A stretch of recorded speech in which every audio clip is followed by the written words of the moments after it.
فیما انت من ذکرہ، جس کے بارے میں آپ قرآن مجید میں اور اپنی گفتگو میں بتاتے رہتے ہیں، حقیقت یہ ہے کہ الی ربک منتہاہا، اس کی انتہا اور اس کا سارا فیصلہ، وقت کا تعین، یہ صرف پروردگار عالم کے پاس ہے، تیرے پروردگار کے پاس ہے، وہی جانتا ہے۔ انما انت منذر، میرے رسول آپ تو خیر خائی سے ان کو ڈرانے والے ہیں، منذر ہیں، خیر خائی کے ساتھ ان کو اللہ کی نافرمانی سے بچنے کے لیے ڈرانے والے ہیں۔ لیکن کس کو؟ من یخشاہا، جو شخص ڈر جائے، جو شخص خشیت پیدا کر لے اپنے اندر، بچنے کا داعیہ رکھے، تو بلا شبہ وہی بچ سکتا ہے۔ جو نہ بچنے کا سوچے اس نے کیا بچنا ہے؟ کأنہم یوم یرونہا لم یلبثوا الا عشیۃ او ضحاہا، اس دن جس کے آنے میں وہ صبح آئے یا شام، ایک لمحہ بھر بھی توقف نہیں ہوگا کہ خود اس کو اپنی آنکھوں سے دیکھ لیں گے کہ وہ کس کیفیت میں حشر یا قیامت میں وہ بپا ہوتی ہے۔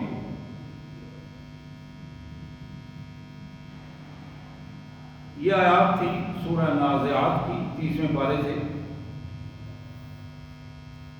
سورہ نازعات کی آخری آیات تھی، جن کا متن بھی اور ان کا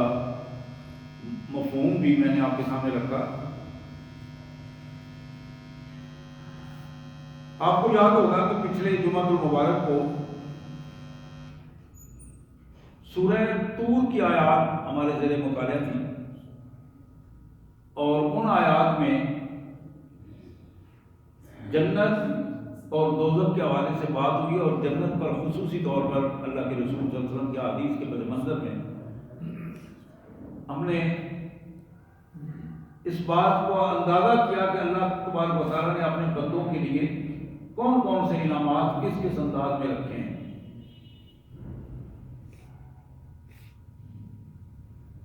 بخاری اور مسلم کی ایک بڑی اہم حدیث،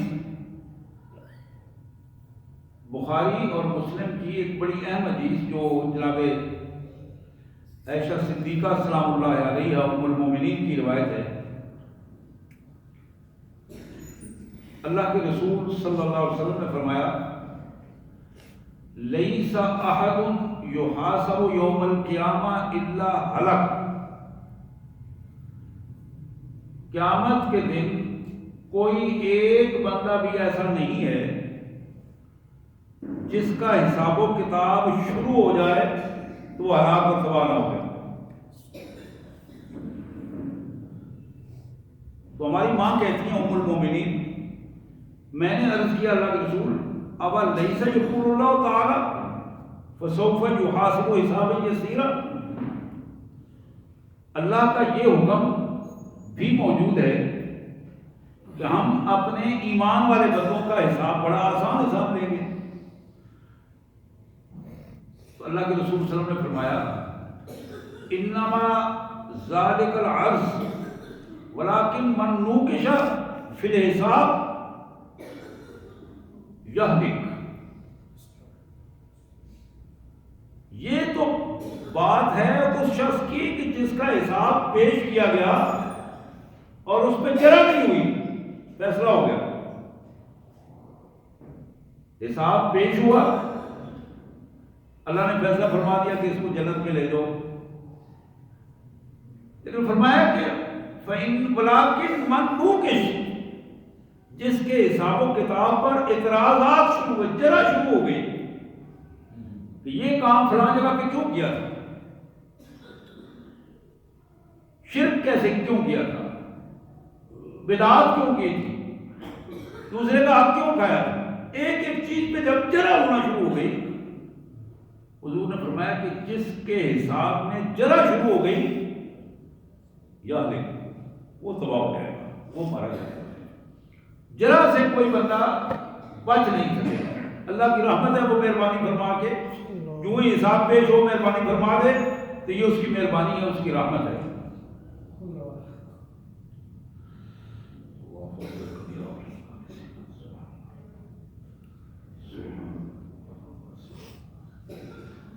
ایک دوسری روایت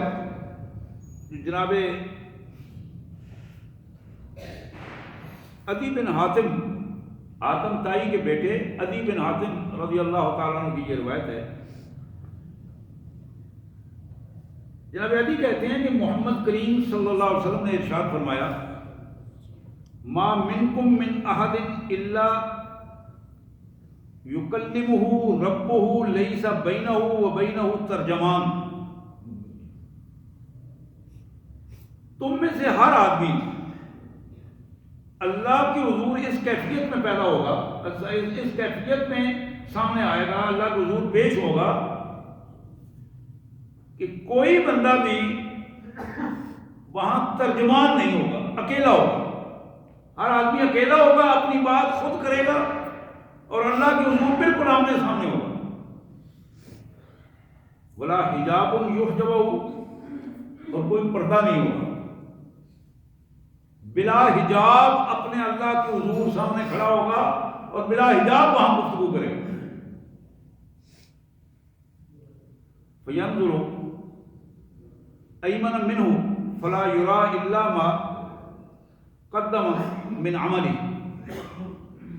اپنی دائیں طرف دیکھے گا، اگر اس نے کوئی نیکی کے کام کیے ہوئے ہیں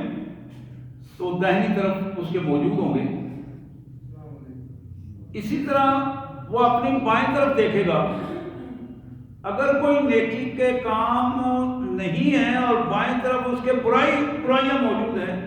غلطیاں موجود ہیں، تو وہ اس کی بائیں طرف موجود ہوں گی. اللہ کے رسول صلی اللہ علیہ وسلم نے فرمایا وَيَنظُرُ بَيْنَ يَدَيْهِ فَلَا يُرَى إِلَّا النَّارُ، سامنے جب اس کی نظر پڑے گی تو سامنے سوائے بھڑکتی ہوئی آگ کو اور کوئی چیز نظر نہیں آئے گی. اب یہ وہ تینوں پہلو ہیں. دائیں طرف اگر وہ نیک ہے تو نیکیاں میں نظر آئیں گی اسے، اگر برا ہے تو بائیں طرف اس کی برائیاں ہوں گی. لیکن سامنے اس کے جو ہی نظر اٹھا کے سامنے دیکھے گا تو سامنے اس کے آگ نظر آئے گی اسے، اور وہ بھڑکتی ہوئی آگ ہوگی.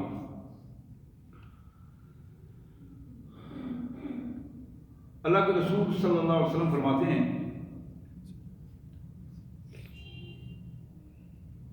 اگر تم ایک کھجور کی گٹھلی صدقہ کر کے آگ سے بچ سکو تو ضرور بچنے کی کوشش کرو. سوائے اللہ کی رضا کے حاصل کرنے کے، اپنے اعمال اور عقائد کو درست کر کے پیش کرنے کے کوئی ذریعہ نہیں، ایسا نہیں ہے جو آگ سے آدمی بچ سکے. نبی رحمت صلی اللہ علیہ وسلم کا یہ فرمان، یعنی اس حوالے سے بندے کو جو تھوڑا سا موقع ملا ہے اس دنیا میں، وہ موقع ہی اس بات کا غماز ہے کہ بندہ اپنے عمل سے، اپنے عقیدے سے، اپنے رویے سے اپنے آپ کو اس آگ سے بچانے کی کوشش کرے، اور اس کی بچنے کی وجہ، بچنے کی کا ذریعہ صرف اللہ کی رضا اور اللہ کے ساتھ تعلق پہ مبنی ہے.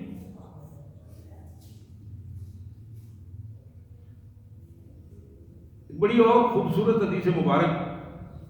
جناب عبداللہ بن عمر رضی اللہ تعالیٰ عنہ کی یہ روایت جو بخاری میں، مسلم میں، دونوں کتابوں میں موجود ہے. جناب ابن عمر کہتے ہیں کہ رسول اللہ صلی اللہ علیہ وسلم نے فرمایا ان اللہ یدنی المؤمن فیضع علیہ کنفہ ویسترہ. ایک بندہ اللہ کے حضور آئے گا حشر کے دن، اللہ تبارک و تعالی اپنی ردائے رحمت کا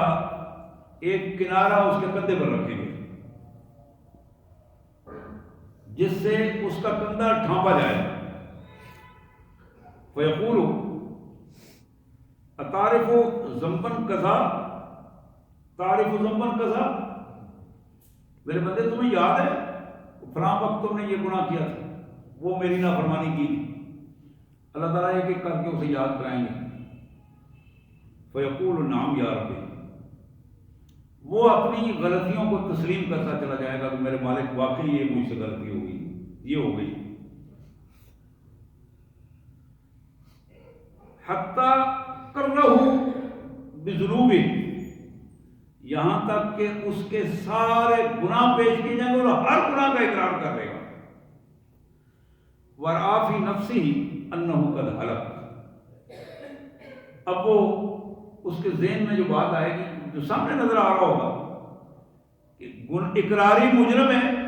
گناہ ثابت ہو گئے ہیں عدالت میں، تو وہ ذہن میں یہ آئے گا کہ اب میں مارا گیا. اب انہ رأى فی نفسہ قد ہلک، میں مارا گیا، اب کوئی صورت بچنے کی صورت نہیں ہے. قال اللہ تبارک و تعالی سترتها علیک فی الدنیا وانا غفر لہلک اليوم، میرے بندے دنیا میں نے تمہارے عیبوں پر پردہ ڈالی رکھا، تم میری نافرمانی کرتے رہے، میں نے تمہارے عیبوں پر پردہ ڈالے رکھا، کسی کے سامنے تمہارے گناہ ظاہر نہیں ہونے دیے، تمہیں شرمندہ نہیں ہونے دیا. آج وہ سارے کے سارے گناہ تمہاری اس معافی کے بدلے میں جو تم معافی بھی ساتھ مانگتے رہے ہو، آج وہ سارے گناہ میں نے معاف کر دیے.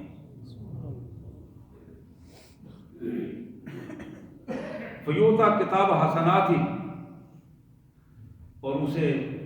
نیکیوں کا پروانہ دے دیا جاتا ہے، اور وہ نیکیوں کا پروانہ لے کر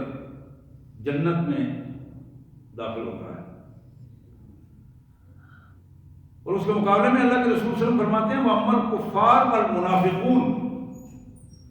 اب وہ بندہ جو ہے وہ مواحد بندہ تھا، نہ کافر تھا، نہ مشرک تھا، نہ منافق تھا، لیکن حضور نے فرمایا کہ جو کافر اور منافق لوگ ہیں فَيُنَادَى بِهِمْ عَلَى رُؤُوسِ الْخَلَائِقِ، لوگوں کے سامنے اعلان ہوگا کہ فلاں فلاں کافر کو بلاؤ، فلاں فلاں منافق کو بلاؤ، اور ان کو بلایا جائے گا اور بتایا جائے گا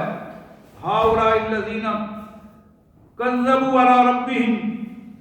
أَلَا لَعْنَةُ اللَّهِ عَلَى الظَّالِمِينَ، یہ وہ کافر تھے، یہ وہ مشرک تھے، یہ وہ منافق تھے جنہوں نے اپنے رب کے ساتھ جھوٹ بولا، رب کے احکامات کو جھٹلانے کی کوشش کرتے رہے. لوگوں سن لو، ایسے ظالموں پر کل بھی اللہ کی لعنت تھی اور آج بھی اللہ کی لعنت ہے. الا لعنت اللہ علی الظالمین،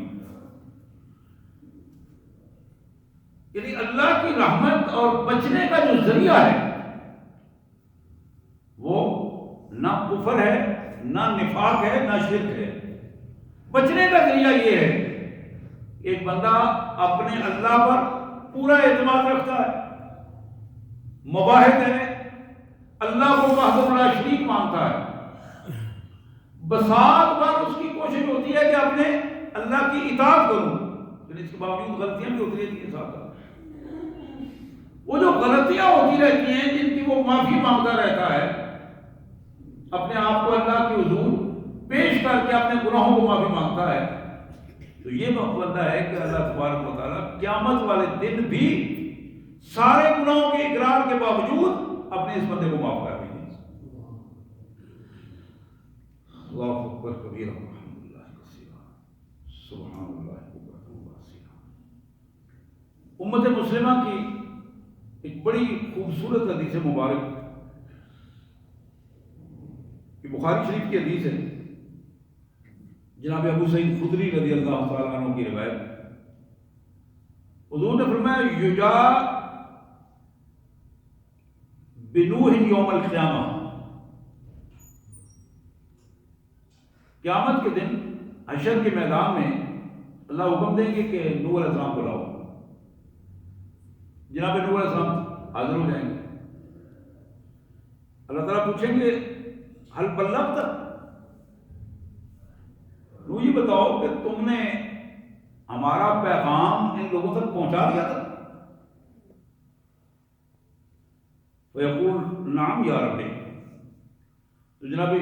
نوح علیہ السلام عرض کریں گے میرے مالک پروردگار، میں نے منو عام تیرا پیغام تیرے بندوں تک پہنچایا تھا.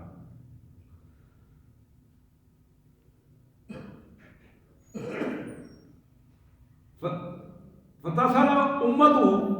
هَلْ بَلَّغْتُ. اب اللہ تعالیٰ نوح علیہ السلام کی امت سے پوچھیں گے کہ تم بتاؤ کہ تم تک پیغام پہنچ گیا تھا. نوح علیہ السلام نے جو کہا یہ پیغام تم تک پہنچا. وہ کہیں گے یا اللہ ما جانا من نذیر، ہمارے پاس تو کوئی ڈرانے والا نہیں آیا، کوئی پیغمبر نہیں آیا، کوئی رسول نہیں آیا، کسی نے ہمیں نہیں ڈرایا، کسی نے ہمیں اللہ کی پہچان نہیں کروائی. ہم تو آج ہی پھنسے ہیں، آج بھی ہمیں تو پتہ ہی نہیں تھا. اللہ فرماتے ہیں وَيَقَالُ مَنْ شَهِدَ. حضرت نوح علیہ السلام سے اللہ فرمائیں گے کہ نوح تم بتاؤ کہ تمہارا کوئی گواہ ہے اس پر کہ تم نے پیغام پہنچایا، کوئی گواہ پیش کرو.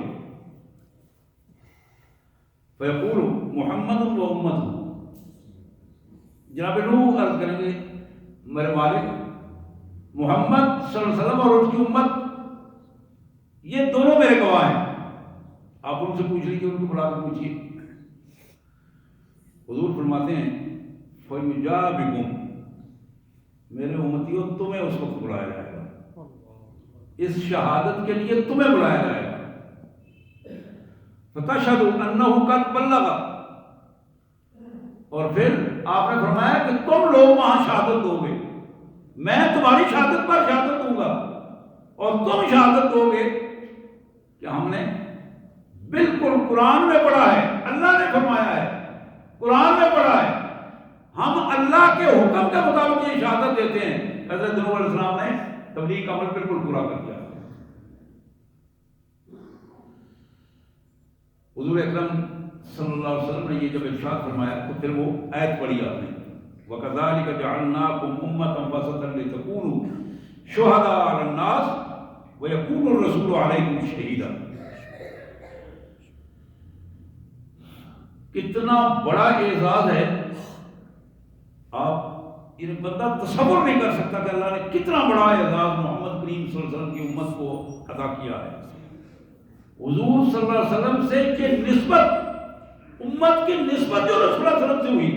یہ کتنا بڑا اعزاز ہے. اور یہ بالکل حقیقت ہے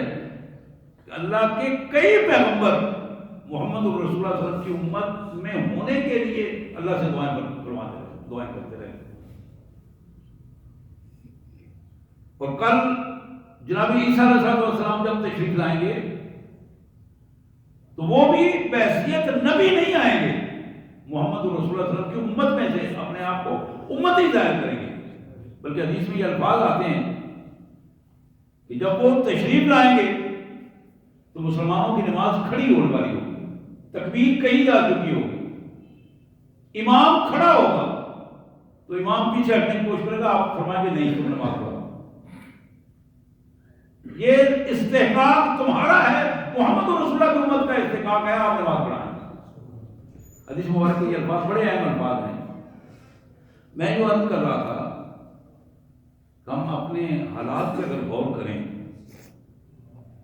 کہ ہماری کرتوتیں کیا ہیں، ہم کس طرح خود ظلم کرتے ہیں، ہم کس طرح ظالموں کے ساتھ کھڑے ہوتے ہیں، ہم کس طرح لوگوں کے حقوق مارتے ہیں، لوگوں کا حق کھاتے ہیں، کس طرح ہم اللہ کی نافرمانیوں میں دلیری سے نافرمانی کر جاتے ہیں، جسارتیں کرتے ہیں، کس طرح ہم بے ایمانی کرتے ہوئے ذرہ برابر بھی حجاب محسوس نہیں کرتے. کل جب اللہ کے رسول صلی اللہ علیہ وسلم کی امت کو بلایا جائے گا شہادت کے لیے تو کیا یہ معیار بھی ہوگا کہ میں اپنی طرف دیکھوں کہ میں اس قابل ہوں کہ میں شہادت دے سکوں، یا میں نے قرآن پڑھا ہے جس میں قرآن میں حضرت نوح علیہ السلام کا ذکر ہے؟ جب میں نے نوح علیہ السلام کو قرآن میں پڑھا ہی نہیں، قرآن کا مطالعہ ہی نہیں کیا، مجھے اندازہ ہی نہیں ہے کہ قرآن میں ان کے بارے میں کیا کہا گیا ہے، تو میں کیا شہادت دوں گا؟ شہادت تو میرے بھائیوں اس وقت ہوتی ہے نا جب آدمی نے قرآن مجید پڑھا ہے، وہ سارا واقعہ بار بار پڑھا ہے، اور اللہ کے کلام میں جب پڑھا ہے، محمد رسول اللہ کی سچی زبان سے جب سنا ہے، تو پھر آدمی اس پر یہ بات کرے کہ جی بالکل میں شہادت دیتا ہوں کہ نوح علیہ السلام نے اپنا فرض ادا کر دیا تھا، لیکن ساری عمر اگر قرآن ہی نہیں پڑھا، ساری عمر نماز ہی نہیں پڑھی، اللہ کی پہچان ہی نہیں ہوئی، اللہ کے نبیوں کے نام تک درست نہیں آتے، ان کی سیرت ہی نہیں پڑھی، تو آپ اندازہ کر سکتے ہیں کہ اس کا نتائج کیا ہوں گے؟ پھر وہ شہادت الٹی ہم پہ پڑے گی، کیونکہ جتنا زیادہ کسی بندے کا مرتبہ زیادہ ہوتا ہے اتنی سزا بھی اس کی زیادہ ہوتی ہے، جتنا مرتبہ اس کو زیادہ دیا جاتا ہے نا اتنی سزا بھی اس کی زیادہ ہوتی ہے، اس لیے کہ اس نے بڑے مرتبے پر بیٹھ کر نافرمانی کی ہے، ایک بڑی جگہ پر بیٹھ کر نافرمانی کی ہے، اس لیے اس کو اتنی سزا اسی کیفیت میں اس کو سزا بھی دی جاتی ہے۔ ایک عام آدمی ایک جرم کرتا ہے، اس کی پوزیشن وہ ہوتی ہے، لیکن وہی جرم ایک تھانے دار جو ایک ایس ایچ او کی سیٹ پر بیٹھا ہے، جس نے لوگوں کو جرم سے روکنا ہے، وہ اس جرم میں مبتلا ہے، اس کی سزا کئی گنا بڑھ جاتی ہے۔ وہ شخص جو ایک ضلع میں ایڈمنسٹریشن کی کرسی پر بیٹھا ہے، ڈی سی کی کرسی پر بیٹھا ہے، اور اسے ملک کے آئین کا تحفظ کرنا ہے، اور ملک کے آئین میں اگر کوئی خلاف ورزی کرتا ہے تو اس کو روکنا ہے، لیکن اگر وہ خود آئین کی دھجیاں اڑا دیتا ہے تو پھر اس کی سزا عام آدمی سے زیادہ ہوگی۔ یہاں پہ بالکل وہی کیفیت ہے کہ عام نبیوں کی امتوں کی پوزیشن اور ہے، اگر محمد رسول اللہ کا امتی ہو کر اللہ کا نافرمان ہو جائے، محمد رسول اللہ صلی اللہ علیہ وسلم سے محبت کا دعویٰ کرے اور پھر عمل نہ کرے، محبت کو سچی محبت نہ بنا دے، بات سچی محبت کی کرے اور خود جھوٹ بولے، بات دیانتدار امت کی کرے اور خود بددیانتی کے مرتکب ہو، بات اللہ کے رسول صلی اللہ علیہ وسلم کی حفاظت کی کرے اور خود وعدے توڑنے والا ہو،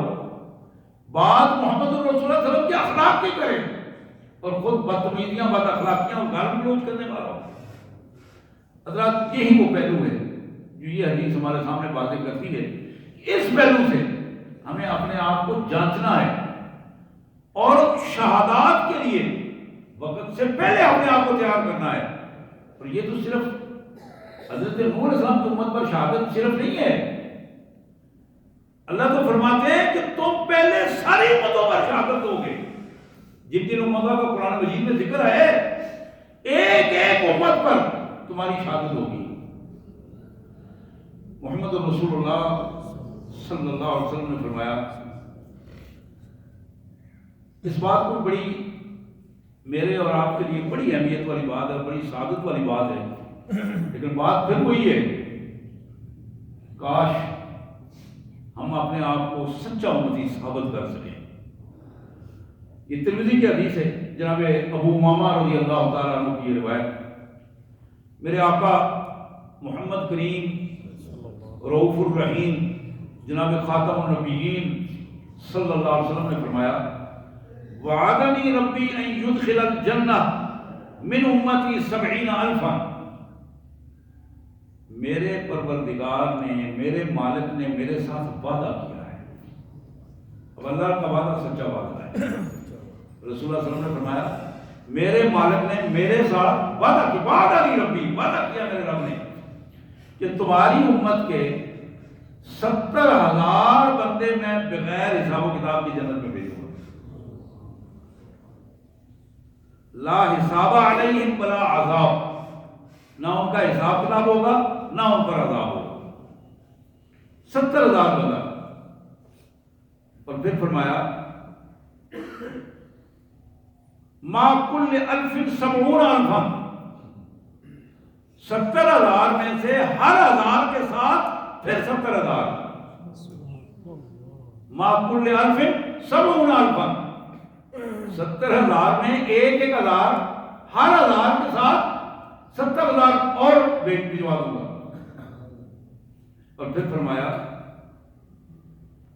اس سے بڑھ کر جو بڑی سب سے بڑی بات اللہ کے رسول صلی اللہ علیہ وسلم نے فرمایا